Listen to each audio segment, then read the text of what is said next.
ठहरो, कहाँ जा रहे हो? मेरी बात ध्यान से सुनो। आज हम एक बेहद गहरे और संवेदनशील विषय पर बात करने जा रहे हैं जो शायद आपके दिल के बहुत करीब है। और ये एक ऐसा सवाल है जो दुनिया भर की लाखों महिलाओं को रात भर जगाए रखता है और उन्हें खुद पर शक करने के लिए मजबूर कर देता है। क्या आपने कभी सोचा है कि एक पुरुष ठीक उसी वक्त क्यों पीछे हट जाता है जब वो सबसे ज्यादा महसूस कर रहा होता है? और जब आपके बीच का कनेक्शन और भी गहरा हो जाता है तो वो इमोशनली गायब क्यों हो जाता है? और वो ऐसा खासकर उन महिलाओं के साथ ही क्यों करता है जिन्हें वो सच में प्यार करता है? ये बात सुनने में बहुत अजीब लगती है और विरोधाभासी लगती है कि अगर वो प्यार करता है तो दूर क्यों जा रहा है। लेकिन एक मनोवैज्ञानिक ऐसे भी थे, उन्होंने पुरुष मनोविज्ञान का अध्ययन करने में अपने जीवन के कई दशक बिताए और उन्होंने कुछ ऐसा खोजा जो बेहद हैरान करने वाला था। उन्होंने पाया कि पुरुष मुश्किल महिलाओं से नहीं भागते हैं और वे ड्रामा से भी नहीं भागते हैं और वे किसी महिला की जटिलता या कॉम्प्लेक्सिटी से भी नहीं भागते हैं, बल्कि वे एक महिला में बस एक खास गुण से भागते हैं। और ये गुण अक्सर वही होता है जिसे आप अपनी सबसे बड़ी ताकत मानती हैं और जिस पर आपको गर्व होता है। क्योंकि ज्यादातर महिलाएं ये नहीं समझ पाती हैं कि जब एक आदमी इमोशनली दूर होता है या अपने आप को बंद कर लेता है तो उसके अंदर सच में क्या चल रहा होता है और उसके मन की गहराइयों में कौन सा तूफान उठा होता है। महिलाओं को अक्सर लगता है कि शायद वो अभी रिश्ते के लिए तैयार नहीं है, या उसे कमिटमेंट से डर लगता है, या वो इमोशनली इमेच्योर है और उसे भावनाओं की समझ नहीं है।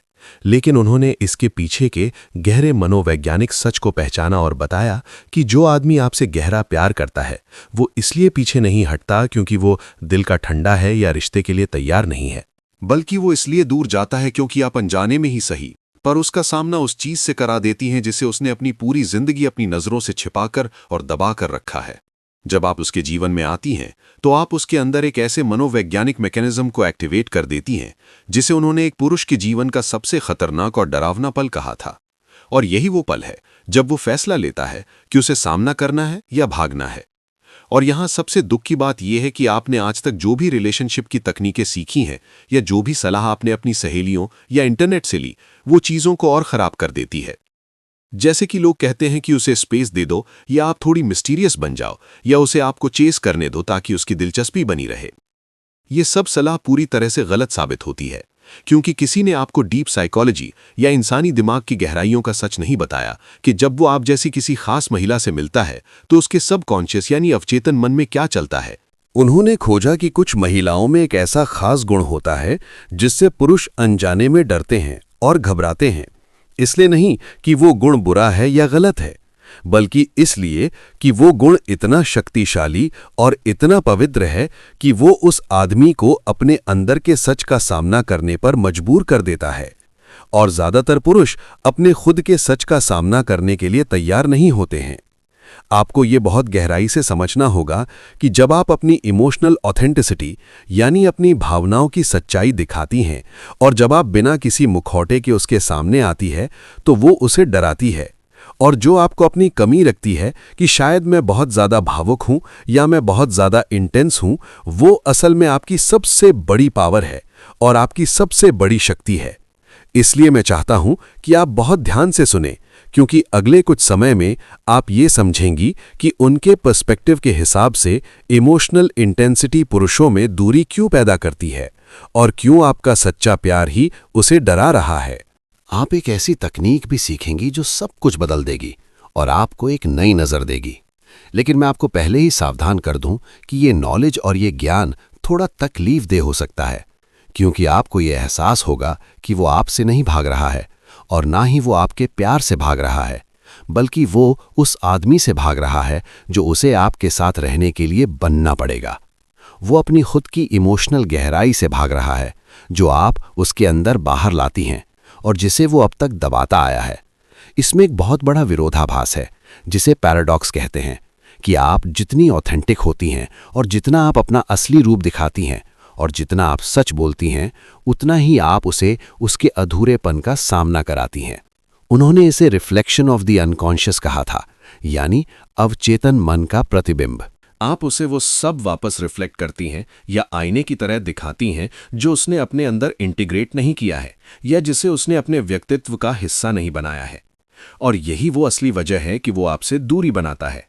इसलिए नहीं कि आप बहुत ज़्यादा हैं या बहुत इमोशन हैं, बल्कि इसलिए कि आप पूरी हैं और आप अपने आप में संपूर्ण हैं, और आपकी मौजूदगी में उसका अधूरा होना उसे बर्दाश्त नहीं होता और उसे अपनी कमियां साफ दिखने लगती हैं। अगर ये बात आपसे रेजोनेट करती है या आपको लगता है कि ये आपकी ही कहानी है, तो आप अपने मन में इस बात को स्वीकार करें कि आप एक रिफ्लेक्शन है, क्योंकि जब आप इस बात को मान लेती हैं तो आप अपने सबकॉन्शियस को सिग्नल देती हैं कि आप सच देखने के लिए तैयार हैं। युंग ने खोजा था कि हर पुरुष अपने अंदर एक फेमिनिन एलिमेंट या एक स्त्री तत्व कैरी करता है, जिसे उन्होंने एनिमा का नाम दिया था। ये कोई रूपक या कहावत नहीं है, बल्कि ये एक असली साइकोलॉजिकल मैकेनिज्म है जो हर पुरुष के दिमाग में होता है। एनिमा में वो सब कुछ होता है जो एक आदमी अपने अंदर फेमिनिन मानता है, और इसलिए वो उसे अपने कॉन्शियस सेल्फ से या अपने जागृत मन से दबा देता है और उसे अंधेरे में धकेल देता है। इसमें उसके इमोशंस, उसकी वल्नरेबिलिटी यानी उसकी नाजुकता और गहरे कनेक्शन की चाहत शामिल होती है। आप जरा सोचिए कि जब एक छोटा लड़का बड़ा हो रहा होता है और वो सुनता है कि लड़के रोते नहीं हैं या मर्द को दर्द नहीं होता, तो वो अपनी इन कोमल हिस्सों को काट देता है और उन्हें अपने आप से अलग कर देता है। लेकिन वे हिस्से गायब नहीं होते हैं, बल्कि वे उसके अनकॉन्शियस में डूबकर उसकी एनिमा बन जाते हैं और वहां छिपकर बैठ जाते हैं। और सबसे दिलचस्प बात यह है कि ये एनिमा वो महिलाओं पर प्रोजेक्ट करता है, खासकर उन महिलाओं पर जिन्हें वो प्यार करता है या जिनसे वो आकर्षित होता है। ये कोई रूपक या कहावत नहीं है, बल्कि ये एक असली साइकोलॉजिकल मैकेनिज्म है जो हर पुरुष के दिमाग में होता है।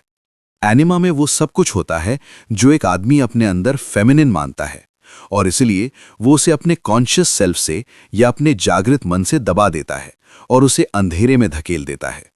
इसमें उसके इमोशंस, उसकी वल्नरेबिलिटी यानी उसकी नाजुकता और गहरे कनेक्शन की चाहत शामिल होती है। आप जरा सोचिए कि जब एक छोटा लड़का बड़ा हो रहा होता है और वो सुनता है कि लड़के रोते नहीं हैं या मर्द को दर्द नहीं होता, तो वो अपनी इन कोमल हिस्सों को काट देता है और उन्हें अपने आप से अलग कर देता है। लेकिन वे हिस्से गायब नहीं होते हैं, बल्कि वे उसके अनकॉन्शियस में डूबकर उसकी एनिमा बन जाते हैं और वहां छिपकर बैठ जाते हैं। और सबसे दिलचस्प बात यह है कि ये एनिमा वो महिलाओं पर प्रोजेक्ट करता है, खासकर उन महिलाओं पर जिन्हें वो प्यार करता है या जिनसे वो आकर्षित होता है। ज्यादातर महिलाएं उसकी एनिमा को सिर्फ सतह पर या ऊपर ऊपर से एक्टिवेट करती हैं, और वो एक रोल प्ले करती हैं जो समाज ने उन्हें सिखाया है। ऐसे रिश्ते उस पुरुष को सेफ लगते हैं और आरामदायक लगते हैं, क्योंकि वहां उसे अपने अंदर झांकने की जरूरत नहीं पड़ती। लेकिन फिर एक दिन वो आपसे मिलता है और आप बाकी महिलाओं से अलग हैं, क्योंकि आप कोई रोल प्ले नहीं कर रही हैं और आप समाज के बनाए हुए नकली ढांचों में नहीं ढल रही हैं, बल्कि आप अंदर से ऑथेंटिक हैं और आप अपनी भावनाओं को खुलकर जीती हैं। तो आपकी इस सच्चाई को देखकर उसकी एनिमा पूरी तरह जाग उठती है, और उस एनिमा में वो सब कुछ देखता है जो उसने खुद में इनकार किया है और जिसे उसने खुद में मारने की कोशिश की है। आप अनजाने में ही उसकी आत्मा के उन हिस्सों का जीता जागता आईना या लिविंग मिरर बन जाती हैं जिन्हें जीने की उसने कभी हिम्मत नहीं की और जिन्हें उसने हमेशा कमजोरी समझा। और उसी पल उसके अंदर एक गहरा डर पैदा होता है। वो आपसे नहीं डर रहा है, बल्कि वो खुद से भाग रहा होता है। उन्होंने इस कॉन्फ्रंटेशन को या इस आमने सामने होने को एक आदमी की जिंदगी का सबसे डरावना अनुभव बताया है, क्योंकि ये उसे अपनी बनाई हुई पहचान पर सवाल उठाने पर मजबूर करता है। उसे लगने लगता है कि जो उसने अपने बारे में सोचा था कि वो सिर्फ लॉजिक और कंट्रोल से चलता है, वो सच नहीं है, बल्कि उसके अंदर भी इमोशन और सॉफ्टनेस है जिसे वो अब तक नकारता आया है। इसलिए वो पीछे हटता है और अपने कदम वापस खींच लेता है, क्योंकि उसका प्यार कमजोर नहीं है बल्कि बहुत ताकतवर है, और जितना गहरा उसका प्यार होता है उतना ही बड़ा उसका डर होता है। जितनी गहरी उसकी फीलिंग्स होंगी उतनी ही जोर से आप उसकी एनिमा को जगाएंगी, और जितनी एनिमा जगेगी उतना ही वो अपना अधूरापन देखेगा और उसे अपनी कमियां नजर आएंगी। ऐसे में दूरी बनाना और भाग जाना उसका एक स्वाभाविक बचाव का रास्ता या इंस्टिंक्टिव एस्केप बन जाता है। आपको अक्सर दोस्तों द्वारा कहा गया है कि उसे स्पेस दो और उसे अकेला छोड़ दो, लेकिन उसकी दुनिया में ये स्पेस उसके डर को सही साबित करता है कि दूर रहना ही सेफ है और पास जाना खतरे से खाली नहीं है। आपको शायद ये भी कहा गया होगा कि मिस्टीरियस बनो और पहेली बन जाओ, लेकिन ये तरीका सिर्फ उन पुरुषों पर काम करता है जो शैलो प्रोजेक्शंस में जीते हैं और जो सिर्फ सतह पर तैरना जानते हैं। जिस आदमी की एनिमा आपने जगा दी है और जिसके दिल को आपने छू लिया है, वो चेस नहीं कर सकता और वो आपके पीछे नहीं भाग सकता, क्योंकि वो अपनी इमोशनल डेप्थ से भागने में व्यस्त है और वो अपने ही अंदर के तूफान से लड़ रहा है। अगर आप अचानक इमोशन डिटैचमेंट की एक्टिंग करने लगेंगी या आप भी ठंडी हो जाएंगी, तो आप वो एसेंस या वो तत्व खो देंगी जिसने उसे आपकी तरफ खींचा था और जो आपके रिश्ते की सबसे बड़ी खूबसूरती थी। साइकोलॉजिस्ट्स कहेंगे कि ये वो पल है जब आप अपनी इंडिविजुएशन या अपनी आत्म यात्रा से नीचे उतरकर वापस परसोना या मुखौटे में गिर जाती है, और तब आप उसकी जिंदगी की बाकी महिलाओं जैसी बन जाती है, जो सेफ तो है लेकिन जिनका उसके जीवन में कोई गहरा मतलब नहीं है। तो अब असली सवाल ये आता है कि इसका समाधान क्या है और आपको क्या करना चाहिए। सबसे पहले आपको ये समझना होगा कि इस दुनिया में 3 तरह के पुरुष होते हैं और आपको पहचानना होगा कि आप किसके साथ डील कर रही हैं। पहला वो जो पूरी तरह अपने परसोना में फंसा है और उसे अपनी गहराइयों का कोई अंदाजा नहीं है, और जब उसे डर लगता है तो वो हमेशा के लिए भाग जाता है और कभी वापस नहीं आता। दूसरा टाइप वो है जो अपनी एनिमा को जानता है और उसे महसूस करता है, पर उससे डरता है और इसलिए वो साइकिल्स में वापस आता है। वो कभी पास आता है और कभी दूर जाता है। और तीसरा टाइप वो है जो इंडिविजुएशन शुरू कर चुका है, यानी जो अपने आत्म विकास के रास्ते पर है और वो आपसे दूर नहीं भागता बल्कि आपकी गहराई का स्वागत करता है। अब अगर आप दूसरे टाइप के आदमी से डील कर रही हैं जो प्यार तो करता है पर भागता है, तो जवाब ये है कि आपको उसका थेरेपिस्ट या डॉक्टर नहीं बनना है और नहीं आपको उसे ठीक करने की कोशिश करनी है, बल्कि आपको उसका मिरर या आईना बनना है। साइकोलॉजिस्ट्स ने 3 बहुत ही साफ संकेत या साइन बताए हैं जिनसे पता चलता है कि वो खुद से भाग रहा है, आपसे नहीं। और अगर आप इन संकेतों को पहचान लें तो आपका दुख बहुत कम हो सकता है। पहला साइन है आइडियलाइजेशन और विथड्रॉल का साइकिल।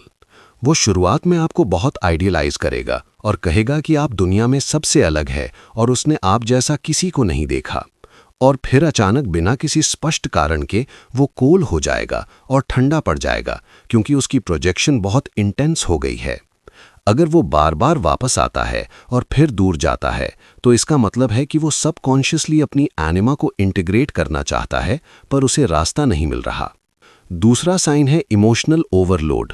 वो आपसे कहेगा कि आप उसमें बहुत कुछ जगा देती है जिसे वो कंट्रोल नहीं कर सकता, या आपके साथ उसे बहुत घबराहट होती है क्योंकि उसे इतना कुछ महसूस होता है। इसका मतलब है कि आप उसके शैडो या उसके अंधेरे हिस्से को एक्टिवेट कर रही है।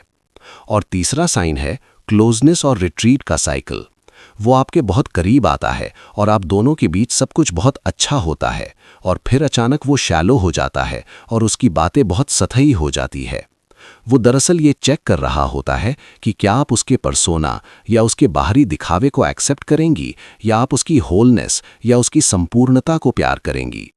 यहाँ आपको बहुत ही संभल कर चलना होता है। आपको नीडी या जरूरतमंद नहीं बनना है और नहीं उसके पीछे भागना है, बल्कि आपको एक स्थिर आईना बनना है और अपने व्यवहार से उसे ये कहना है कि मैं अपनी डेप्थ और अपनी गहराई में रहूंगी और मैं तुम्हारे लिए अपनी गहराई नहीं छोड़ूंगी। जब तुम तैयार होगे और जब तुम अपने डर से जीत जाओगे तो मुझे वहीं पाओगे जहां तुमने मुझे छोड़ा था। लेकिन अक्सर महिलाएं पूछती हैं कि आपको कब तक इंतजार करना चाहिए और क्या यह इंतजार कभी खत्म होगा। उन्होंने इस बारे में बहुत स्पष्ट कहा था कि इंडिविजुएशन को फोर्स नहीं किया जा सकता और किसी को जबरदस्ती आत्मज्ञानी नहीं बनाया जा सकता। इसे बस चुना जा सकता है। अगर वो आदमी अपने जीवन में मूव नहीं कर रहा है और एक ही जगह रुका हुआ है और स्टैग्नेंट है, अगर वो सेल्फ रिफ्लेक्शन या आत्मचिंतन की जगह प्रोजेक्शन कर रहा है और अपनी हर समस्या के लिए आपको ब्लेम कर रहा है, और अगर वो अपने आंसर्स या जवाब खुद नहीं ढूंढ रहा बल्कि आपसे उम्मीद कर रहा है कि आप उसे रास्ता दिखाएं या आप उसकी समस्याओं को सुलझाएं, तो समझ लीजिए कि वो अभी तैयार नहीं है और आप किसी ऐसे आदमी को नहीं बचा सकती जो खुद को बचाना नहीं चाहता। आपका मकसद अपनी आत्मा को सैक्रिफाइस करना या उसकी बलि देना नहीं है ताकि वो अपनी आत्मा का सामना करने से बच सके। जीवन की असली ट्रेजेडी या त्रासदी ये नहीं है कि लोग होलनेस या संपूर्णता तक नहीं पहुंचते, बल्कि असली त्रासदी ये है कि वे एक झूठे कनेक्शन के भ्रम के लिए अपनी खुद की होलनेस और अपनी खुद की शक्ति को छोड़ देते हैं। इसलिए उनकी तकनीक ये है कि आप जैसी हैं वैसी ही पूरी बनी रहें और उसे चुनने दें। इसका मतलब ये नहीं है कि आप पत्थर दिल हो जाएं या आप इंडिफरेंस दिखाएं। बल्कि इसका मतलब ये है कि आप अपनी पूरी डेप्थ में रहें और अपने स्टैंड पर कायम रहें। अगर वो सच्चा है और अगर वो तैयार है तो वो आपकी इस क्लैरिटी और आपकी इस मजबूती की तरफ खिंचा चला आएगा, क्योंकि हर आत्मा पूर्णता चाहती है। और अगर वो तैयार नहीं होगा तो वो दूर हो जाएगा। और यकीन मानिए, ये वैसा ही है जैसा होना चाहिए, क्योंकि आप किसी भी ऐसे वैसे आदमी को नहीं ढूंढ रही हैं जो सिर्फ वक्त बिताने आया। आप उस आदमी को ढूंढ रही हैं जो इस रास्ते पर चलने के लिए तैयार हो और जो आपके साथ गहराई में उतरने की हिम्मत रखता हो। अगर वो वापस नहीं आता तो उसने आपको सबसे बड़ा तोहफा दिया है। उसने आपको उस आदमी के लिए आज़ाद कर दिया है जो अपनी एनिमा को इंटीग्रेट कर चुका है और जो आप जैसी महिला की तलाश में है, जो अपनी खुद की गहराई से नहीं भागती और जो प्यार के लिए अपने आप को छोटा नहीं करती। आपको ये समझना होगा कि ये प्रक्रिया आसान नहीं है। जब वो दूर जाता है तो दिल टूटता है और मन करता है कि उसे फोन करे या उसे मैसेज करके पूछे कि क्या हुआ। लेकिन यही वो परीक्षा की घड़ी है जब आप उस वक्त खुद को रोकती हैं और अपनी ऊर्जा को वापस अपनी तरफ मोड़ती हैं, तो आप एक बहुत बड़ा मनोवैज्ञानिक बदलाव लाती हैं। आप उसे ये संदेश देती हैं कि आपकी खुशी और आपकी शांति उसके हाथ में नहीं है, बल्कि आपके अपने अंदर है। और एक पुरुष के लिए इससे ज्यादा आकर्षक और कुछ नहीं होता जब वो देखता है कि एक महिला अपनी भावनाओं की मालकिन खुद है और उसे किसी के सहारे की जरूरत नहीं है। ये उसे प्रेरित करता है कि वो भी अपने पैरों पर खड़ा हो और अपनी भावनाओं की जिम्मेदारी ले। याद रखें कि आप एक दर्पण है। अगर दर्पण ही टूट जाएगा या हिल जाएगा तो वो अपना चेहरा कैसे देखेगा? इसलिए आपका स्थिर रहना, आपका शांत रहना और आपका अपनी गरिमा में बने रहना ही उसके लिए सबसे बड़ी मदद है। आप उसे बदलने की कोशिश ना करें, आप बस वो रोशनी बनकर रहें जो उसे रास्ता दिखाती है। अगर उसकी आंखों में रोशनी बर्दाश्त करने की ताकत होगी तो वो जरूर आएगा, और अगर नहीं होगी तो वो अपनी अंधेरी गुफा में वापस चला जाएगा। और इसमें आपकी कोई गलती नहीं है। अपने आप को दोष देना बंद करें। ये मत सोचिए कि अगर मैंने ऐसा किया होता या वैसा कहा होता तो वो नहीं जाता। वो इसलिए गया क्योंकि उसके अंदर का बर्तन अभी छोटा है और आप एक सागर हैं। सागर को बर्तन में नहीं समाया जा सकता। बर्तन को बड़ा होना होगा, और बर्तन के बड़ा होने की अपनी एक प्रक्रिया है जिसमें वक्त लगता है, आग में तपना पड़ता है और चोट खानी पड़ती है। उसे अपनी यात्रा खुद तय करने दें। आप बस अपने किनारे पर दिया जलाकर रखें। यही सच्चा प्रेम है और यही सच्चा सम्मान है जो आप उसे और खुद को दे सकती हैं। हमारा channel untold voice of women उन सभी आवाज़ों को समर्पित है जो अक्सर अनसुनी रह जाती हैं। अगर आप महिलाओं की सोच, फीमेल साइकोलॉजी, मर्दों की मानसिकता और रिश्तों से जुड़े गहरे सच को समझना चाहते हैं, अगर आप ऐसी वीडियोस देखना चाहते हैं जो आपको खुद को और अपने रिश्तों को बेहतर समझने में मदद करें, तो आप सही जगह पर हैं। हम चाहते हैं कि आप हमारे साथ इस सफ़र में जुड़ें। Untold voice of women channel को सब्सक्राइब करें और ऐसी सच्ची, गहरी और असरदार बातों का हिस्सा बने जो हर औरत के दिल की आवाज़ है।